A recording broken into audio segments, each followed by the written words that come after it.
What up, YouTube family? It's your boy, Cameron and Mr. C Money. I know what time it is. It's been a long time. You know, I didn't know how to really approach this topic about the Texans and their off-season moves because, it's a lot to take in. And then with this pandemic and COVID-19 and funds and all those other things, I didn't, it's a lot going on right now. But I want to kind of put my thoughts in this because, then on top of that, I wasn't really ready to do a video, y'all, because I didn't really, because, with Mr. Bill O'Brien, Mr. Booty Chin, I didn't really know what moves that they was going to, what move that was going to entice me to maybe come do a video because, watching guys like Wink and Honcho and Spit, shocking guys in South Sports who do this on a regular to every other day basis, I'm like, man, how can I come up with something? Because so many emotions going into my head after that playoff loss. I didn't really know how to interpret this. But I'm going to go ahead and put my thoughts because y'all see my work during the regular season. The people that did support me, I want to thank y'all. Thank you for all the support. I really do appreciate it. I'm going to, as we get closer to getting everything not back to normal, but almost back to normal, I'm going to try to at least come up with a video as we lead up to everybody getting back to where it was. So let's talk about something. I'm going to do a two-part video. I'm going to talk about the draft picks and how we can fit. But let's talk about these moves because the rookies, they just pieces that's adding into it. That's pieces that's just adding into the mix of who going to contribute. But the main, as Bill O'Brien said, the veterans, them the ones are going to determine what kind of season we're going to have. A bad, a good one. So, I think I'm going to do a three-part. I'm going to do the players. I think I'm going to do a coaches influence, and I'm going to do the draft picks. Because they all go hand in hand, but every part from players, coaches, and draft picks, they all play a different part. So let's talk about the all-season moves. Y'all know the biggest one. The DeAndre Hopkins trade. Now, I'm gonna be the first to admit, and people I'll be on social media now. If anybody follow me on social media, came in Buckley 92, y'all wanna check me out. I talk with a lot of people. And I was saying that prior, Bill O'Brien, he wants to get rid of DeAndre. Now, this is an article. Now, you can't find it. Well, you can find it, but you got to really dig deep when you're going on Google and searching this stuff. There was an article back in 2016, y'all, back when Brock Osweiler was here, saying that Bill O'Brien wanted to trade DeAndre Hopkins, but Jamie Collins, no, the Patriots wanted DeAndre Hopkins and John Joseph. And the compensation that we wanted, well, what was on the table presented, was Jamie Collins in the first round pick.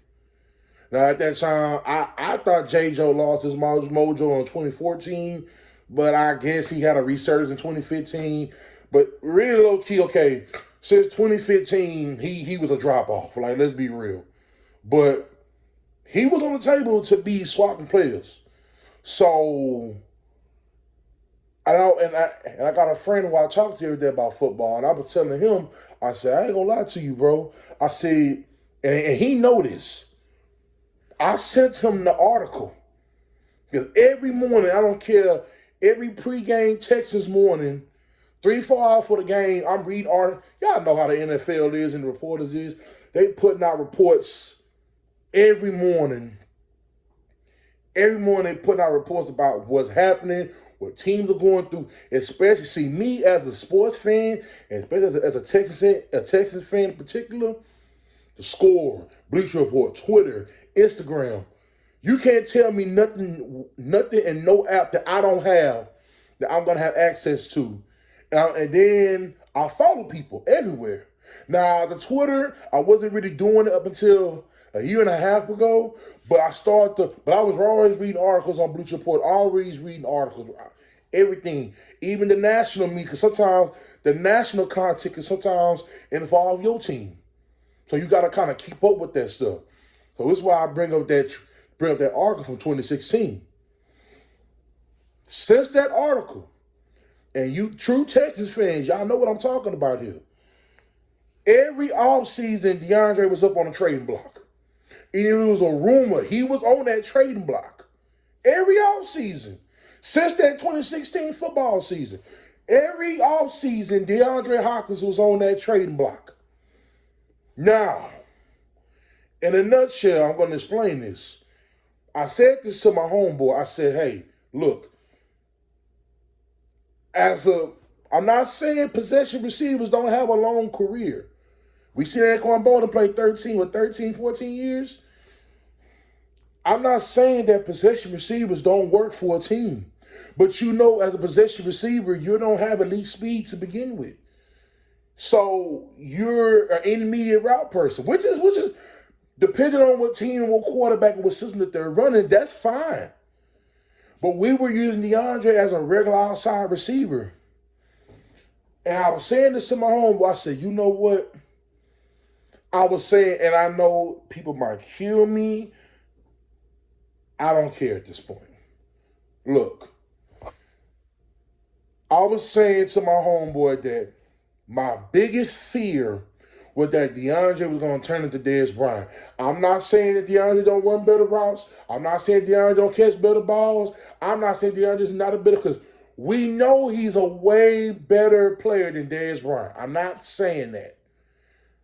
But what I was talking about is, okay, as the game has evolved in the last 5 years, I'm not saying possession receivers are leaders, because, I mean, you can never, look, you're a receiver, and you're going to get open to catch the ball. No, that's not a debate.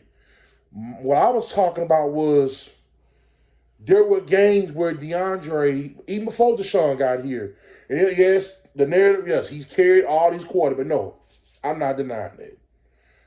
But part of the reason why it's the reason why Bill O'Brien drafted Braxton Miller, Will Fuller, or try to get some speedy in the slot, a speedy receiver in the slot, is because DeAndre speed is not that good. Y'all know that. We love him as he's a physical player. He gonna get after. He's gonna do everything he can to win them to win them 50-50 balls, to get physical on the routes, and he gonna do all that. But I felt like it was a hindrance because, for one, if y'all watch Deshaun throw his ball, and listen, man, and I know I'm gonna get killed. I'm ready for it, y'all. It's all good. I'm we're here to talk. We're here to debate. I'm here for it. But y'all, when I was listening to one of Pat D Stat podcasts, he brought up the numbers versus when DeAndre was on the outside and when he was in the slot. Y'all know on the slot, they'll receive their fast, but they're more so within the 5 to 10 to 12 route range. I mean, 5 to 10 to 12 yard range of running routes. So, and y'all know this, there was a reason why when Bill O'Brien moved DeAndre Hopkins to the slot, because he wanted to produce more. On the outside, his numbers dropped significantly ever since he got paid. No, not since he got paid. Since that 2015 season when DeAndre had his coming out, even though he had a coming out party in 2014, 2015 when he was a legit number one receiver, he had his coming out party in 2015 when Hoyer and Mallow was here. He had his coming out as the number one, not talking about as number two when he was still growing behind Andre. I'm talking about his third year in 2015 when he had his coming out season, really showing that he was. Since that 2015 season, I had to go back and look at those stats again. They said his outside stats dropped. So, and here's the killer part. When DeAndre got that extension in 2018, y'all, he was the highest paid receiver in the NFL at that time. Now, I get it. You know, every year the market change on wide receivers. We get that. Especially the fact that DeAndre was putting up 1,000, 1,200 yards and back-to-back seasons. Well, okay, he's the top 3 receiver now. Julio and Now, well, getting paid, to me, he ain't a top 5 receiver. Getting paid wise, Amari Cooper. We kind of seen why he wanted to make the trade. He wanted to get paid like Amari Cooper and Julio Jones. I can't blame him because stats show he's a top 2, top 3 wide receiver. But this is what I want. This is it's dicey, but you have to understand this. Slot receivers don't get paid. And I'm not saying DeAndre's a slot receiver, but when Bill O'Brien moved him to the slot, he produced more. Yeah, he had a couple of outside catches with Jalen Ramsey, and he had the little circus catches on outside. I'm not saying that. He can't play the outside. I'm not saying that Bill O'Brien offense sometimes it ain't whack because we know half the time we look at the goddamn game, we're like, what the hell is going on? What are y'all doing? But y'all have to look at it from Deshaun's play too. Now listen, that's a whole other topic for a whole other video. If y'all go back and look at a lot of games, Deshaun's forget that 2017 when he was a rookie, he had that 6-game stretch. Talk about from 18 to 19 season. Look at them 2 years. If you look at a lot of games, listen, y'all, we can't be critical of Bill O'Brien without admitting the decisions that Deshaun was making too, y'all. I love Deshaun Watson since Clemson. I was excited like any other fan when we drafted him. I was like, what? Deshaun Watson? First off, a national championship, Deshaun? DW4? Oh, let's go. But, y'all, he got flaws. And it's okay to admit, even when we like a player so much, it's okay to acknowledge that they have flaws. It's okay. There's nothing wrong with those flaws. Look, y'all, go back and watch them games. Why do you think y'all Deshaun was holding on to the ball so much? Because if you look at at them games, you got wide receivers waving wide open, but he just want to throw the ball to DeAndre. Listen, y'all. I said this for 2 years. Damn, Deshaun, stop being so DeAndre heavy. You got tight ends open. See, now one thing that's a flaw, one of the flaws in his game is when you take away his first read. I'm not saying he's not good at going through his progressions, but it takes a magician to sit there when that first read ain't there. There's a second or third read open. You have to wait. But sometimes the read Deshaun has a pre-snap read the way he want to go, like any quarterback. Or some quarterbacks who ain't that good, he just go out with the play design. But Deshaun cerebral is he already know where he want to go with the ball. His first mindset low key is DeAndre, y'all. Let's just be real. Stills and Thomas and Akins and Fuller. Well, and I'm gonna say low key Fuller too, because he trusts Will Fuller just as much as he trusts DeAndre. That's why when DeAndre and Will Fuller will play, you will see Will Fuller have the better game because Will Fuller, it's not saying that he don't trust DeAndre, but it's like either Will Fuller or DeAndre. That's why they all made the narrative with damn. The Texans stats on offense are not good when Will Fuller don't play because DeAndre got in his head, that's the two he going to get the ball to. Thomas, Akins, and Stills there, but they just third and fourth options to him. They're not really a priority.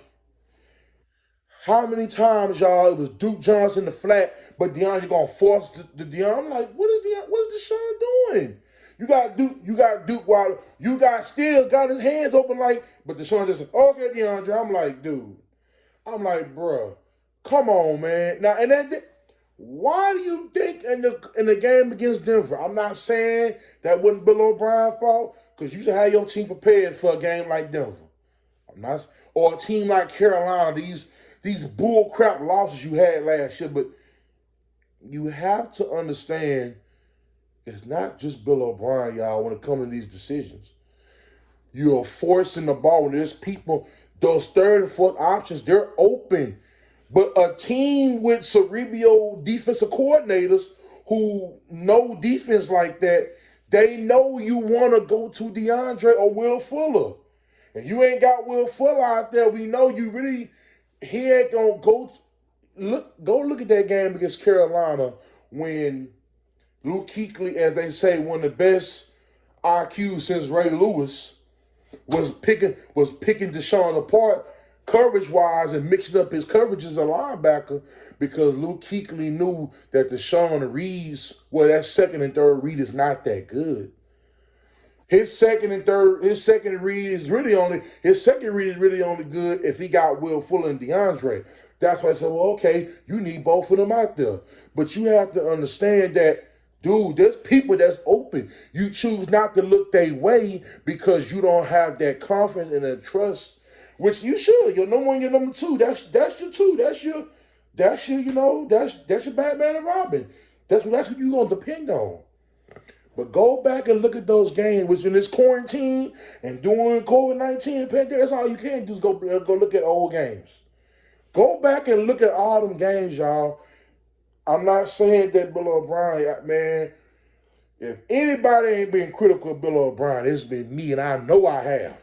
But come on, y'all. Deshaun has so many flaws when it came to DeAndre. You DeAndre heavy. Okay, but that's, even though I'm talking about it, but I'm going to get more into another video. I want to focus on this DeAndre trade. So now we go to the table with DeAndre. Okay, of course, we know the stories. He said that him and Bill O'Brien never had a relationship. He said that he knew he asked for a raise. He knew that he was gonna get traded. He knew that. Okay.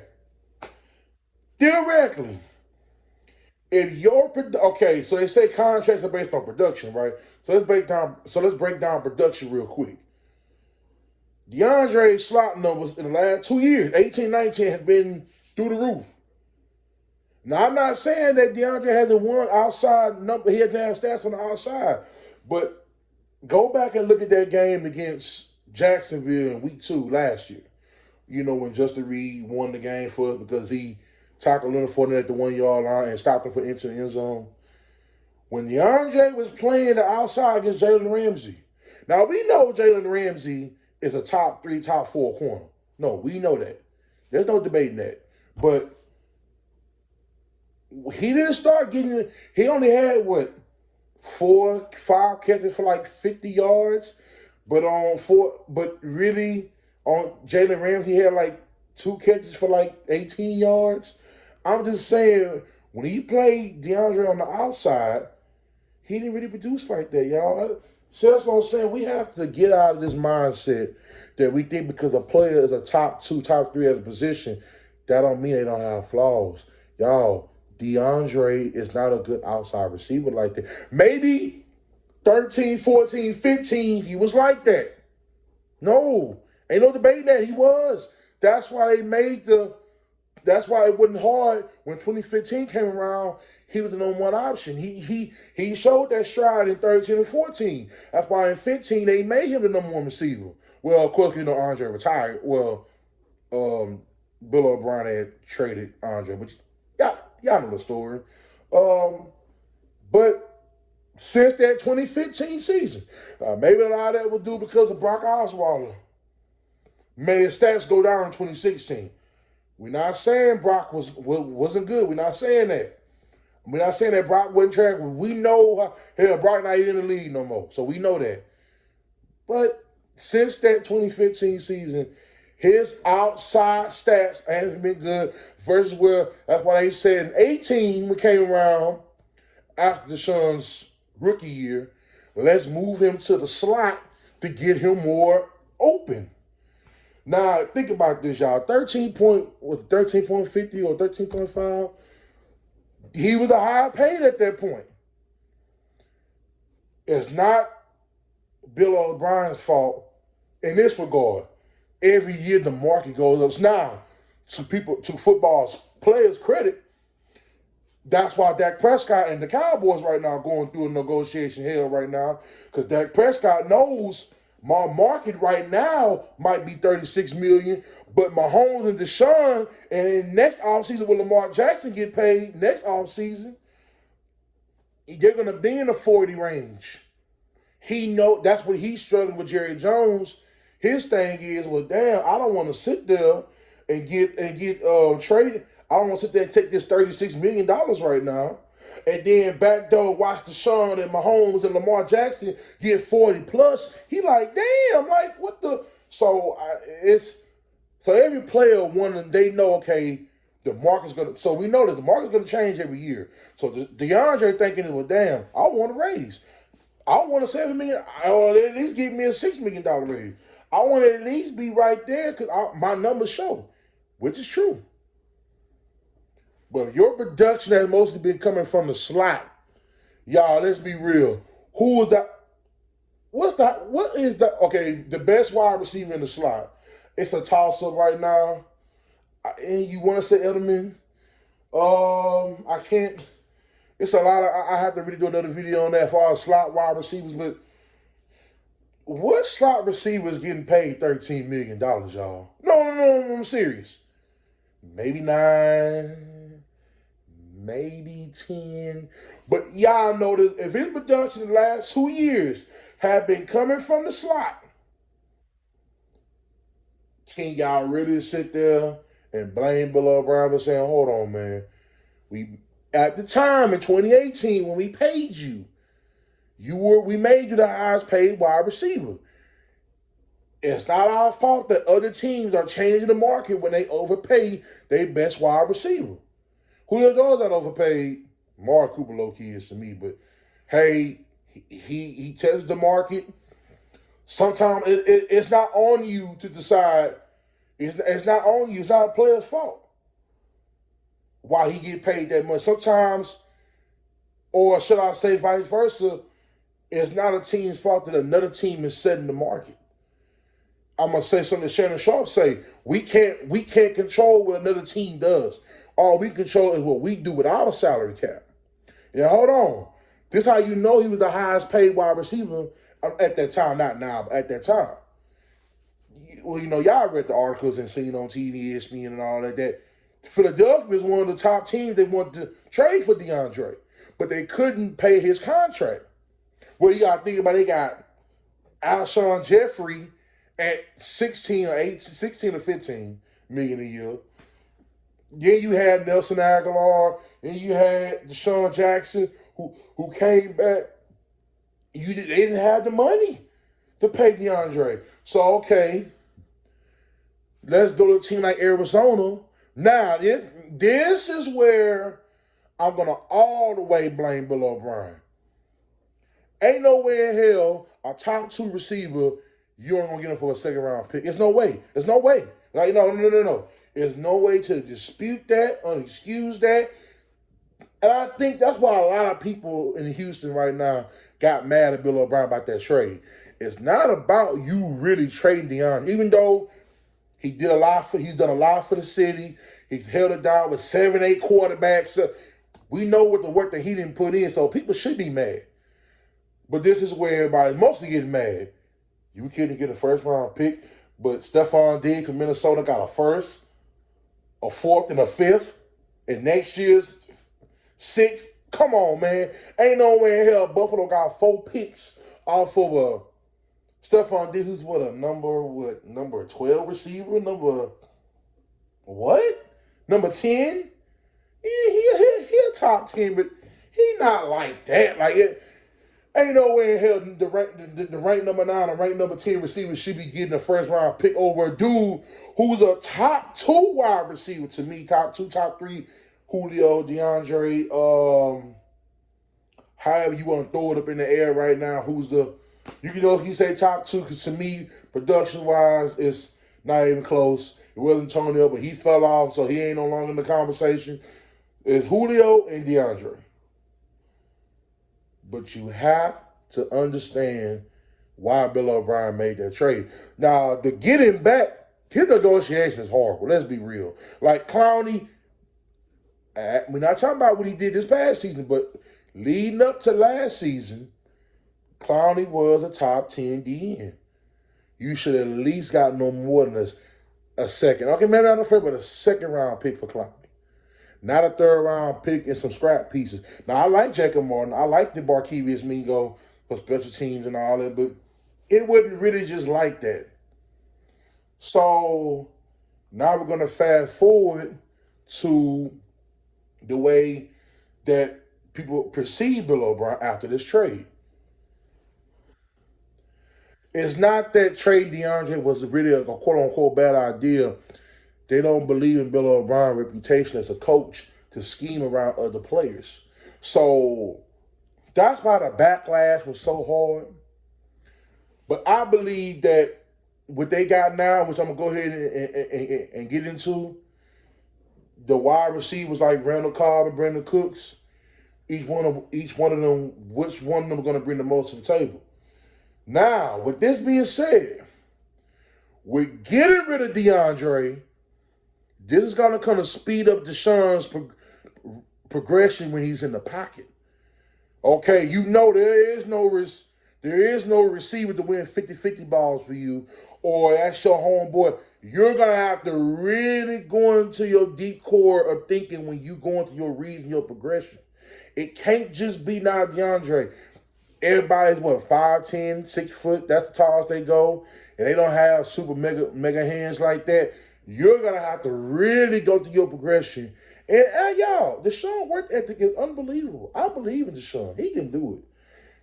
Now, Randall Cobb, I was a fan of Randall Cobb. The first game he played in against New Orleans in 2011 when he was just tearing up the Saints. No, I've been a fan of him. Now, these last 4 years, he's been a little nicked up. That's my only concern. That's really, y'all think about it, that's a lot of the concern that people have with this receiving core.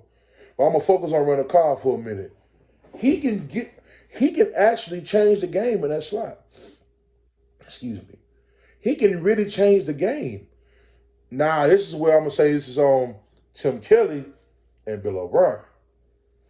Tim Kelly, because this is what Bill O'Brien said. He's going to put the play call in Tim Kelly. So we're going to have to see what Bill O'Brien do. I don't believe his ego is going to let him all the way do that. But we'll see as it comes. If Tim Kelly puts Randall Cobb in the right position, honestly, y'all, in my opinion, he can tear it up. He can get those same 800 yards he got last year in Dallas.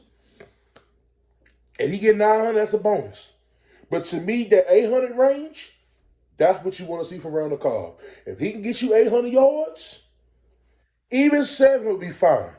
Because those are slot wide receivers numbers. If he gives you that, then you get your money's worth. Okay. Then let's fast forward to the Brandon Cooks. Now, Brandon Cooks has been a top speed receiver for the last 4 years. Going back to his days with New Orleans, New England, and with the Rams. He's been a top speed receiver. There's no doubt about that. The thing with him is concussions. Injury prone. Brandon Cooks can really change the game. If y'all think about it, as good as Robert Woods is in LA, as good as he is, that offense don't even get some remotely even better if they don't have Brandon Cooks. As good as your boy Cooper Kupp is and all that, Brandon Cooks made the whole thing work. It opened up for everybody to get kind of like Will Fuller opened up our offense. Brandon Cooks, he was their Will Fuller.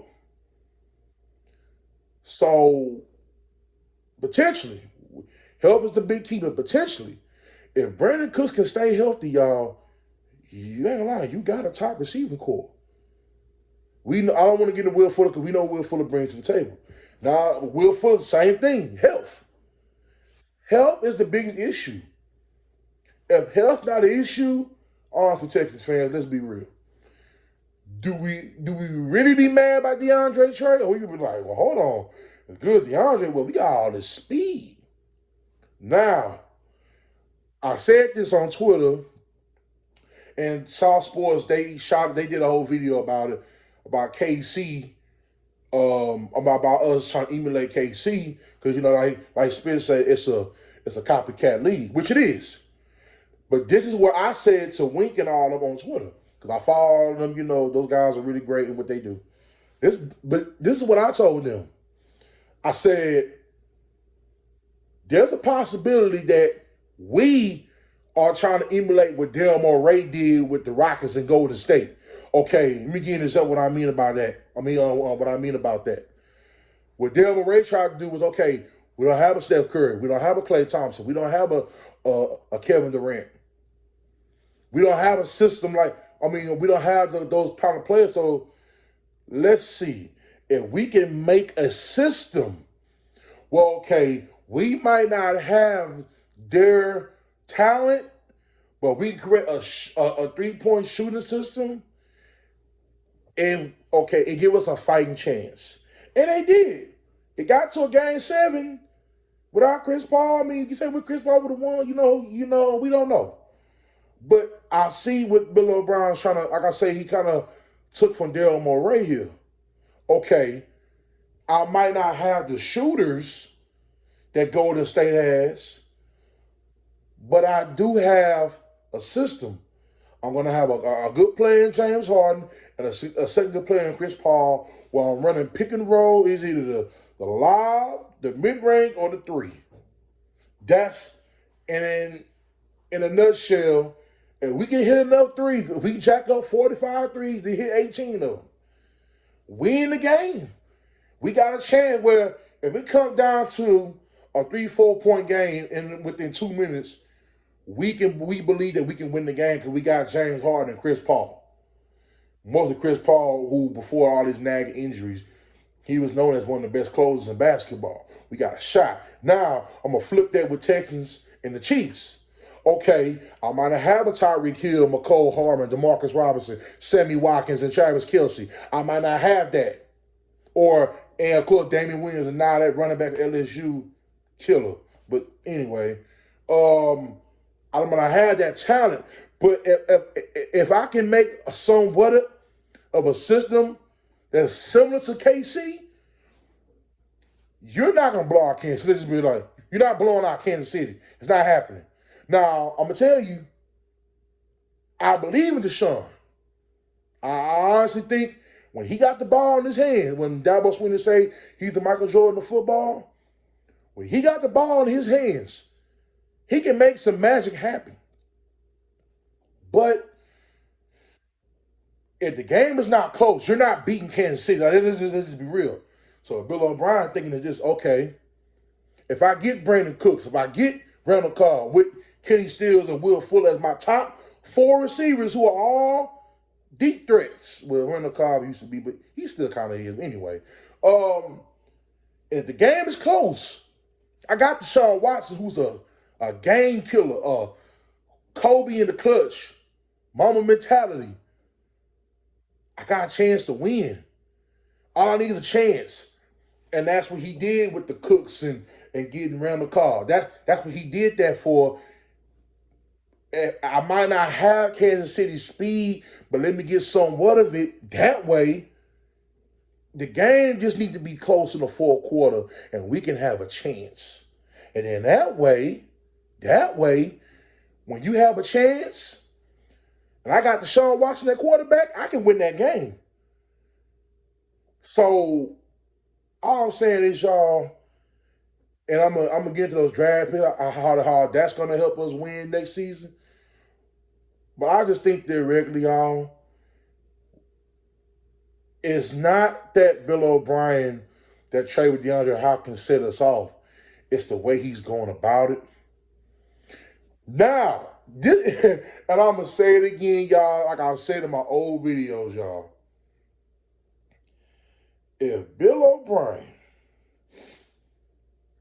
can sit there and let his ego go and let Tim Kelly coach up this offense, and honestly, y'all, it can be a top 5, top 4 offense. It can be that. But that's been Bill O'Brien's problem for 6 years, going on 7 years. The man does not let people do their job. He feel like he's the smartest person in the room, and he gotta take the credit for everything. That's been Jerry Jones' problem up there in Dallas. But same thing with Bill O'Brien. You have to let other people do their job. It can make your job easy. If he does these things, y'all, the Texans can be a top 3 team in the AFC with the Baltimores, the Kansas Cities, and the Baltimore and Kansas City. They can be right there, fighting for the bye week and all that. But he gotta let it manifest. So look, y'all, look out for the draft video. I'm gonna break that down with those players and how they can help all that. I'm gonna do a deep. I'm only talking about the offense and the trade and all that. So I might do a defensive video. It just depends on, what kind of content I want to kind of put out there. But thank y'all. It's been a while. Football season's almost here. Got 2.5 months before training camp start. It's time to really get back into the flow of things. Y'all, this Cayman James coming at you, man. Till next time, I holla. Peace.